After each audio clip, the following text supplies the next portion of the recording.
කාලෙකට පස්සේ දුර ගමනක් යන සෙට් වුණා. ඉතින් ඔයාලත් එක්ක මේක ෂෙයා කරගන්න ඕනේ කියලා හිතුණා. ඉතින් ඔය යන අතරමඟදී කාපු බීපුවා බලපු දේවල් මේ හැම දෙයක්ම වීඩියෝ කරගත්තට ගෙදර ගිහිල්ලා බලනකොට වීඩියෝස් ටික අවාසනාවට සේව් වෙලා තිබුණේ නැහැ. ඉතින් මෙන්න මෙතන ඉඳලා තමයි අපේ වීඩියෝ ටික සේව් වෙලා තිබුණේ.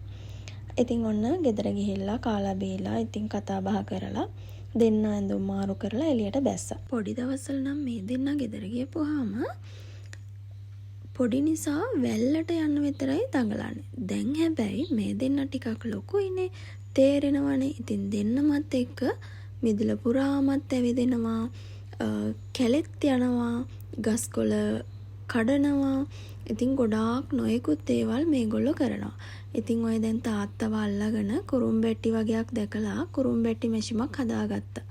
ඉතින් ඒගොල්ලන්ට මේ වගේ දේවල් හරි පුදුම දේවල්. මොකද එයාලා දැන් ගෙදර ඉන්නකොට ඒ වගේ දේවල් ඒගොල්ලන්ට දකින්න නැහැ. ඔය දැන් ඉතින් වේලිච්ච පොල් ගෙඩියක් අරගෙන අවිල්ලා මේ දැන් එයා ඇඳුම් මහනවා මැෂින් එකකින්. ඉතින් ඒගොල්ලන්ට මේ වගේ දේවල් තමයි මං හිතන්නේ ජීවිතේට අලුත් අත්දැකීම්. මේගොල්ලෝ මේ වගේ පොඩි පොඩි දේවල් ඉගෙන ගන්නවා. ඉතින් ඔය තියෙන්නේ අපේ තාත්තගේ අන්නාසි වගාව. අන්නාසි ගෙඩිත් 4-5ක් තියෙනවා. තව මාසයක් විතර පහුවෙලා ගියා නම් අපිට අන්නාසිත් කන්න තිබුණා. ඔය තියෙන්නේ වැනිලා වගාව. ඉතින් සරුවට තියෙනවා මේ දවස්වල වැස්ස ආවුව සමබරව වැටෙන නිසා.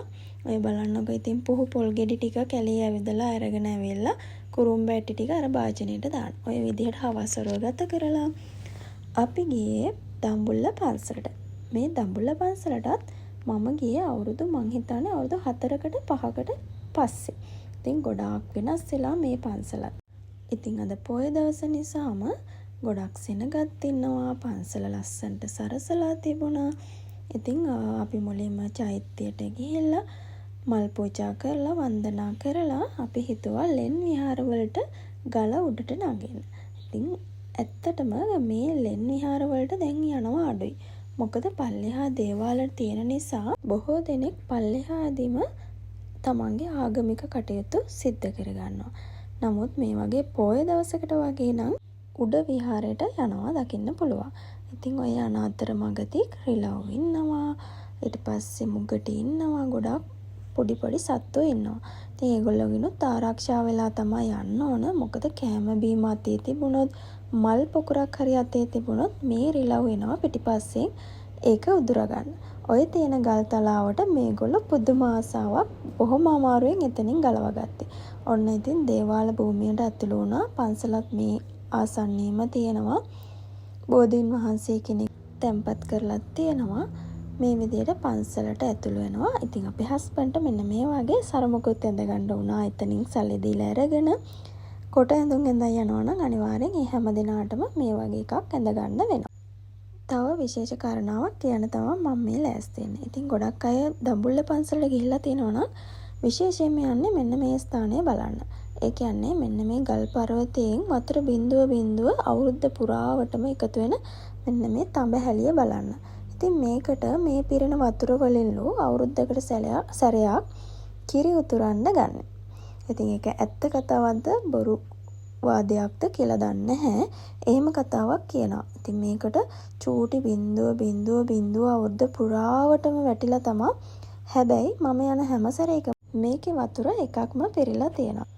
වලගම්බා රජතුමා අතින් තමයි මේ පන්සලේ මේ කටයුතු සිද්ධ වෙලා තියෙන්නේ. මේ පන්සල ඇතුලේ විශේෂම දෙයක් වෙනවා. වහලයක් නැහැ.